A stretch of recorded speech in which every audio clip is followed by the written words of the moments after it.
This book is called Little Black Dog, and I even brought a little friend along. Say hi. Hi. Hi. The Story of Little Black Dog by J.B. Spooner.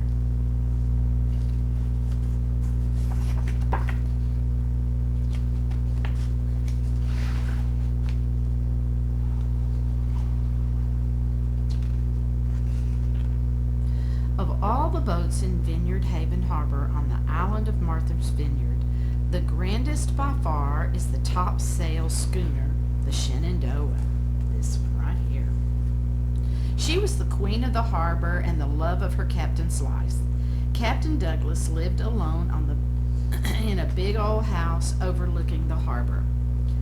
He lived alone for a long, long time, and he liked it that way. One stormy night in early spring, the captain was in his warm kitchen when the back door flew open.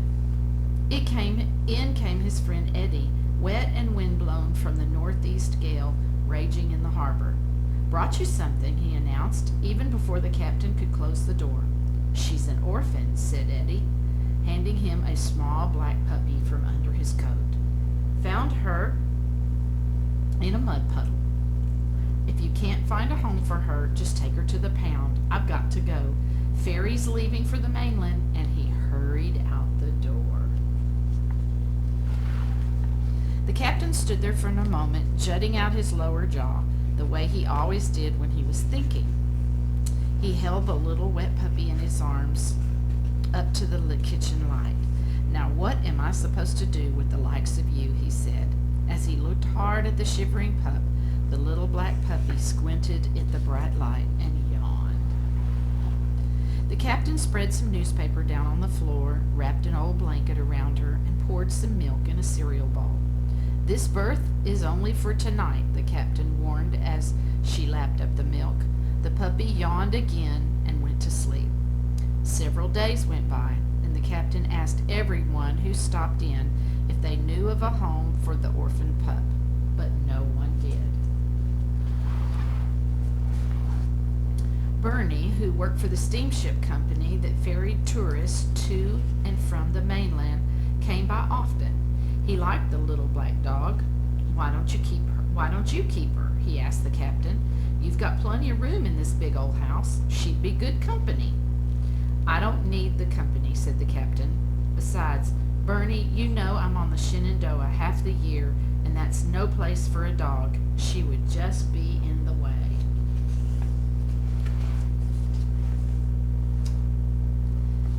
When Mrs. Winslow from next door, Mrs. Winslow from next door had an idea. "My daughter in New York City is looking for a dog. Maybe she'll take the pup when she visits this summer. Shall I ask her?"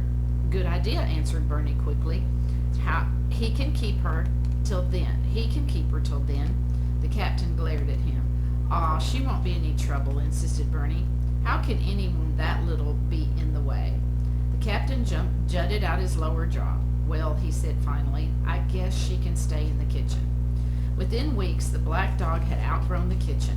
Summer was approaching, and the captain left each morning to fit out the Shenandoah for the season. Every evening he came home to find some new mischief. One day, the puppy found a huge mountain of cloth tucked away in a back corner of the house. She was busy pulling and tugging and ripping and tearing when the captain returned. "No!" yelled the captain. "Not my sails! Bad dog!" The puppy was so startled she yelped and ran down the hall and into the front parlor, where she'd never even been before. It was cold and dark, and the shadows on the wall frightened her even more. As the captain came up behind her, she piddled on the oriental rug. "No!" he shouted. "Not my rug! Bad, bad dog!" That means she pee-peed on the carpet. Somehow the little black dog just could not keep out of trouble. She chewed on the captain's rolled-up charts. She knocked over his scrimshaw. She even gnawed on his favorite pair of boots. "No, not my boots!" At the At the end of the day, the captain always found her lying on the sea chest by the window up in the upstairs hall, gazing down at the waterfront. Well, he sighed, at least you know a good spot when you see it. The next morning, the weather turned warm.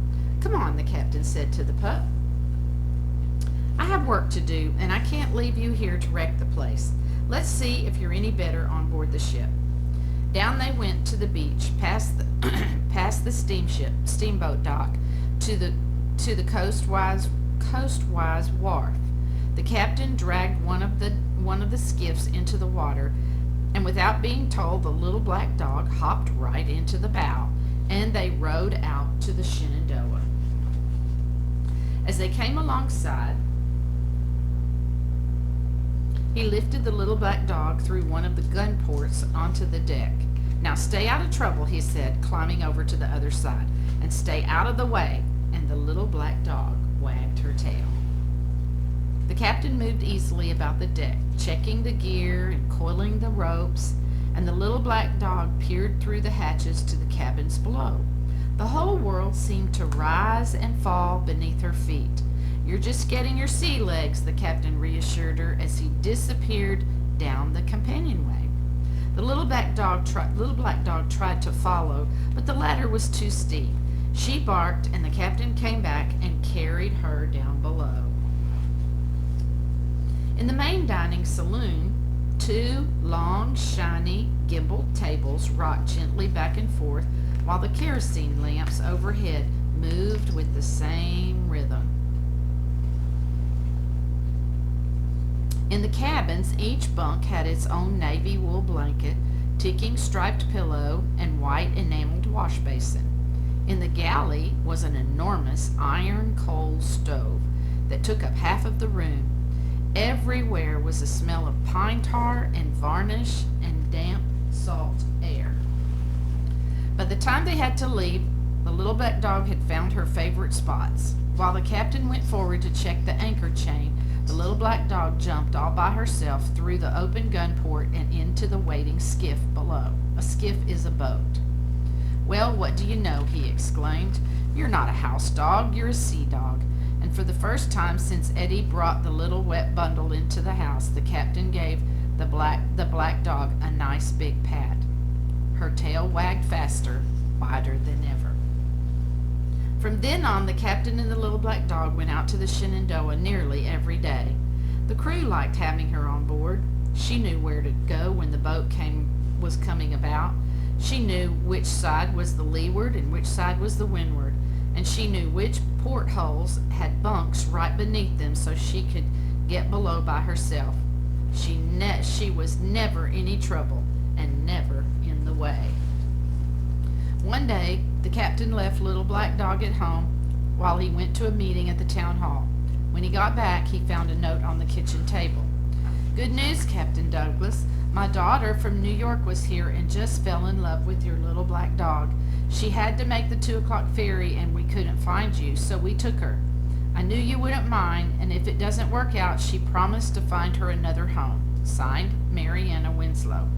The captain read the note over and over. He had forgotten all about Mrs. Winslow's daughter. They'd taken the black dog to New York City.